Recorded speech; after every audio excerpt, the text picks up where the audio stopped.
بسم اللہ الرحمن الرحیم نحمدہ ونصلی علی رسولہ الکریم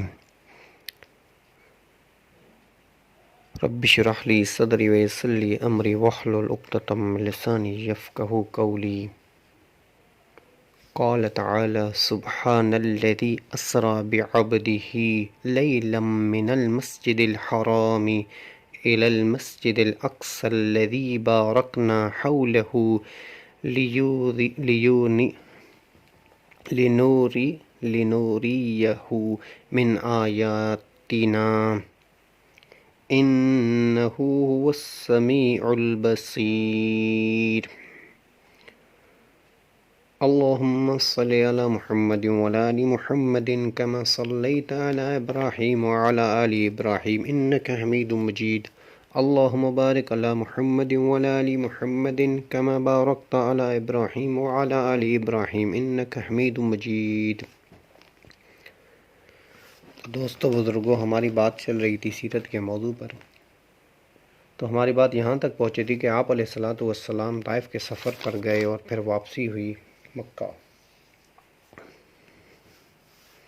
اور پھر اسی اثناء میں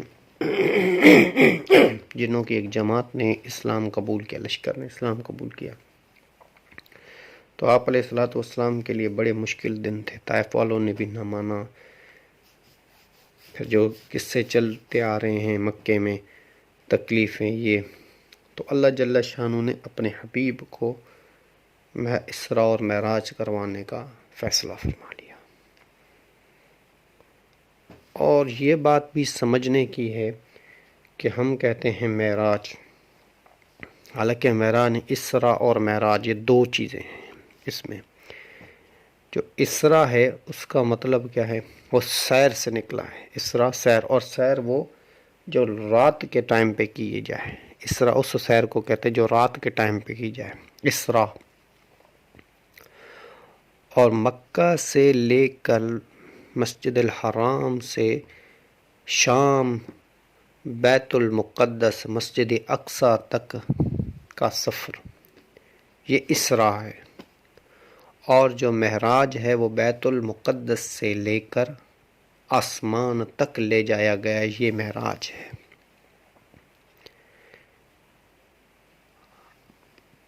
اور یہ عروج سے نکلا ہے، معراج عروج سے نکلا ہے۔ اور ہر زمانے میں صحابہ کے دور سے لے کے آج تک جتنے علماء حق تھے اس میں تھوڑا سا اختلاف تھا۔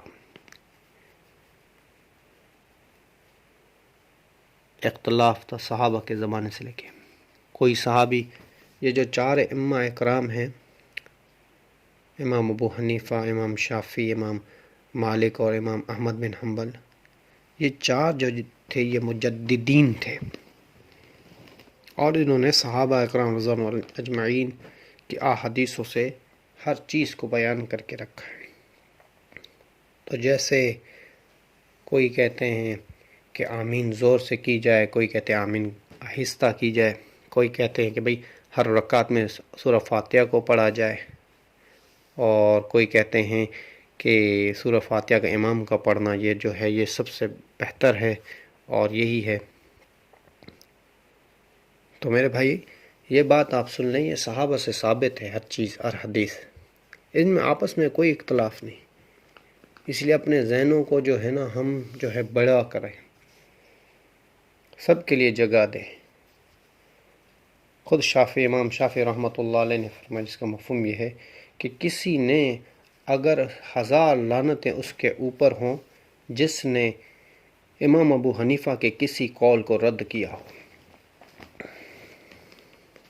رد سے مقصد کیا ہے کہ وہ نہ مانتا ہو، بھئی میں نہیں مانتا اس چیز کو، یہ غلط ہے، یہ نہیں، بلکہ امام ابو حنیفہ نے، امام شافعی نے، امام مالک نے اور امام احمد بن حنبل نے ساری جو چیزیں لکھی ہے صحابہ سے، واقعات سے، صحابہ سے ثابت ہیں، تابعی سے ثابت ہے، یہ ساری چیزیں۔ اسی لیے اپنے دل کو بڑا رکھیں۔ اور امام شافعی کا بھی ایک واقعہ آتا ہے کہ امام شافعی رحمۃ اللہ علیہ کسی ٹائم پر بغداد گئے تھے، اور اسی عین مسجد میں چلے گئے جس میں امام ابو حنیفہ کی قبر مبارکہ تھی. تو وہاں پہ گئے اور وہاں پہ انہوں نے خود جماعت کی. امام شافعی رحمۃ اللہ علیہ کے لیے مشہور ہے کہ امام شافعی رحمۃ اللہ علیہ جماعت نہیں کیا کرتے تھے. کسی شاگرد کو کتاب پڑھو، اس دن اس نے خود نے جماعت کی، اور پھر سورت جو ہاتھ باندھے تھے وہ بھی ناف کے پاس ہی باندھے تھے نیچے، اور اس کے علاوہ جو آمین تھی وہ بھی زور سے نہ کی، اور رفع دین بھی نہ کیا. تو نماز پڑھ کے جب فارغ ہوئے تو باہر نکلے تو شاگردوں نے کہا کہ امام صاحب آج ہم نے آپ سے وہ دیکھا جو پہلے ہم نے کبھی نہیں دیکھا. امام صاحب نے کہا کیا؟ انہوں نے کہا آپ نے آج نماز میں جو ہے وہ رفع دین بھی نہ کیا، اور آمین بھی زور سے نہ پڑا، اور ہاتھ بھی آپ نے نیچے باندھے.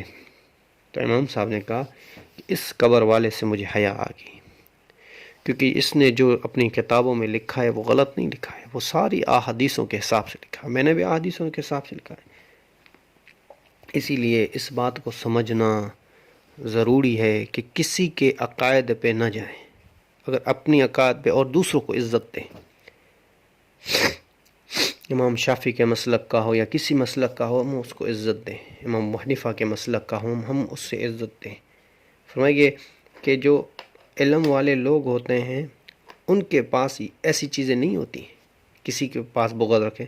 اور ایک جگہ پہ ایک عالم نے فرمایا جس کا مفہوم کچھ ایسا ہے کہ اللہ جل شانہ نے اپنے حبیب کی سنتوں کو قیامت تک جاری رکھنا ہے. کیونکہ آپ علیہ الصلاۃ والسلام نے فاتحہ پڑھی تھی ہر نماز میں. آپ نے فرمایا ہر نماز میں پڑھو، اور آپ نے فرمایا کہ امام کا فاتحہ جو پڑھنا ہے وہ کافی ہے. تو اللہ نے دونوں کو جاری کر دیا، زور سے آمین کو بھی جاری کر دیا، رفع دین کو بھی جاری کر دیا، بغیر رفع دین نماز پڑھنے والوں کو بھی جاری. مطلب پوری دنیا میں ہم دیکھیں گے کہ یہ مسلک پوری دنیا میں، اور آپ علیہ الصلاۃ والسلام کی ہر سنت اللہ ہو رہی ہے. تو اسی کے احوال میں جو اسراء اور معراج ہے اس میں بھی قول ہے،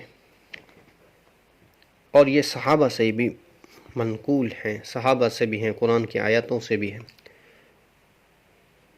کچھ علماء اکرام کہتے ہیں کہ آپ علیہ الصلاۃ والسلام کا جو اسراء اور معراج تھا یہ ایک خواب تھا، حقیقت نہ تھا.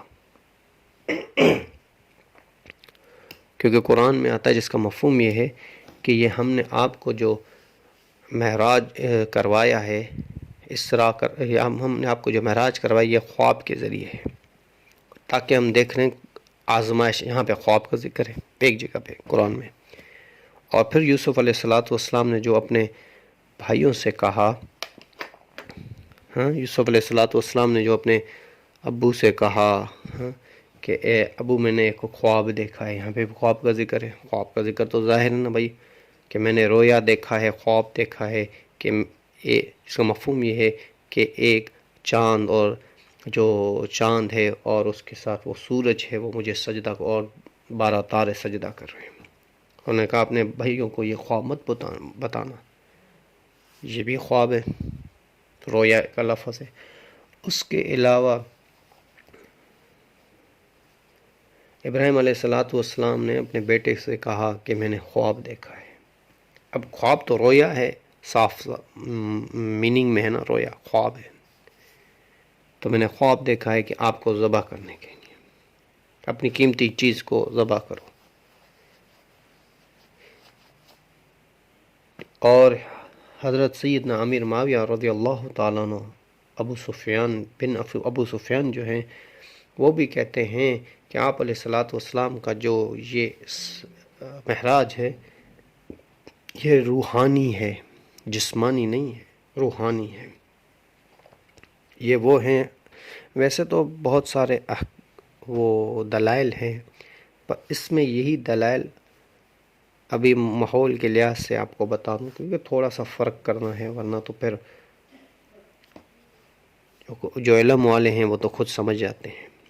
یہ تھوڑے سے دلائل سیرت کے حوالے سے تھے تو میں نے آپ کے سامنے رکھے، ورنہ دلائل تو بہت سارے ہیں. اب اس دلائل پہ آتے ہیں جو اللہ جل شانہ نے قرآن میں فرمائے ہیں جو مع جسد ہے، آپ علیہ الصلوۃ والسلام کے روح کے ساتھ جسد بھی ہے، اور معراج پہ جا رہے ہیں۔ اس میں دلائل جو ہیں، اس میں پہلے تو یہ قرآن کی آیت ہے سبحان الذی اسری بعبدہ لیلا۔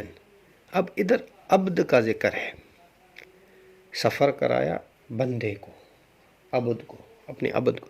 اب قرآن میں کہیں نہیں آتا عبد کا ذکر، کیوں کہ عبد کا ذکر جو ہے یہ خواب کے ساتھ عبد کا ذکر نہیں ہوگا قرآن میں۔ آپ بھلے قرآن اٹھائیں اور اس کو پڑھیں، تو اللہ جل شانہ مجھے بھی توفیق دے پڑھنے کی، آپ کو بھی، تو آپ قرآن کو عربی سیکھیں، عربی سیکھیں۔ عربی بڑی ضروری ہے میرے بھائیوں، عربی بڑی ضروری ہے۔ عربی اللہ کی زبان میں اللہ سے بات کرنا، اللہ کی زبان میں اللہ سے بات سننا، بڑی مقبول زبان ہے عربی۔ تو کوشش کریں میں بھی، آپ بھی عربی سیکھیں اور عربی میں کمال لائیں۔ تو ایک تو یہ ہے کہ خواب کے ساتھ اللہ نے عبد کا ذکر نہیں کیا کبھی بھی قرآن میں۔ ایک تو یہ دلیل علماء کرام دیتے ہیں۔ دوسری دلیل یہ ہے کہ خواب تو ویسے بھی صبح کو بھی دیکھا جا سکتا ہے، رات کو بھی دیکھا جا سکتا ہے، پر یہاں پر لیلا من المسجد الحرام الی المسجد الاقصی، تو یہ اللہ نے یہاں پہ لیل کا کیوں ذکر کیا، رات کا کیوں ذکر کیا ہے؟ تو یہ بھی دلیل ایک علماء کرام دیتے ہیں کہ بھائی آپ علیہ الصلوۃ والسلام کا جو معراج تھا، اسراء اور معراج حق تھا۔ اور پھر آتے ہیں اس بات پہ کہ مکے میں شور ہو گیا۔ بھائی خواب تو ہر کوئی دیکھ سکتا ہے، بھائی میں خواب دیکھا، میں ادھر گیا ادھر گیا ادھر۔ مکے میں شور پڑ گیا اس بات کا، ابو جہل نے اور دوسروں نے، بھائی یہ کیا ہو رہا ہے؟ 1 مہینے کا سفر ہے، آپ بول رہے ہو میں نے 1 رات میں کیا، یہ تو نہیں ہو سکتا۔ اور ایک دلیل اس میں بھی ہے، بی بی عائشہ رضی اللہ تعالیٰ عنہ فرماتی ہیں خواب والے میں اس کا مفہوم ہے کہ میں نے نبی پاک صلی اللہ علیہ وسلم کو کبھی اپنے پہلو سے دور نہیں دیکھا، جب سویا دیکھے تو دیکھا۔ تو اس میں بھی علماء کرام فرماتے ہیں کہ بی بی عائشہ رضی اللہ تعالیٰ عنہ کی جو شادی ہوئی تھی وہ تو نبی پاک صلی اللہ علیہ وسلم کے سے ہجرت کے بعد ہوئی تھی، یہ تو ہجرت سے پہلے کا واقعہ ہے، مکے میں تھے تب کا واقعہ ہے۔ اور مکے میں بڑا شور پڑ گیا اس بات کا۔ تو مکے میں ایک خواب اگر کسی نے دیکھا ہو تو شور کیا کس چیز کا پڑا؟ شور تو اس چیز کا پڑ گیا نا جو بات سمجھ میں نہ آئے۔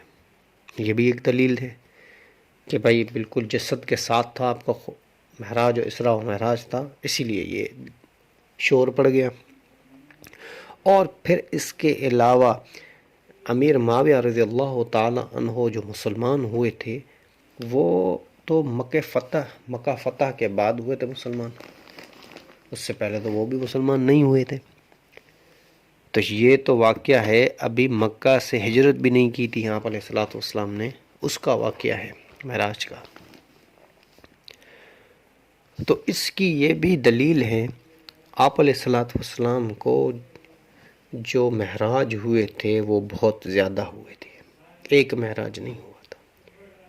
پر یہ ضرور ہے کہ آپ علیہ الصلوۃ والسلام کو معراج ایک اپنے جسم اور روح کے ساتھ ہوا تھا، 1 معراج۔ اور باقی جو معراج ہوئے تھے وہ آپ علیہ الصلوۃ والسلام کی نیند کی حالت میں ہوئے یا صرف روح کی حالت میں ہوئے، آپ کا روح جسم سے نکل گیا اور آپ معراج کر کے واپس آ گئے۔ یہ پاسبل بات ہے، بہت سارا آپ علیہ الصلوۃ والسلام کو معراج ہوئے تھے۔ تو اس کی ایک دوسری بھی دلیل ہے، ہرقل بادشاہ کو آپ نے خط لکھا، دہریہ کلبی جو ایک آپ کے صحابی تھے، تو انشاءاللہ اس کا قصہ آگے آئے گا آگے۔ تو میرے بھائیوں ایک محنت کرو، میں بھی کروں آپ بھی کریں کہ عربی سیکھیں، عربی بڑی ضروری ہے سب کے لیے۔ ہمارا قرآن ہے عربی میں نازل ہوا ہے، ہم نے زندگی بھر ساری کتابیں دنیا کی تو پڑھی، اس کتاب کو ہاتھ بھی نہ لگایا جس کتاب میں اللہ نے اتنا نور چھپا کے رکھا ہے. وما علینا الا البلاغ.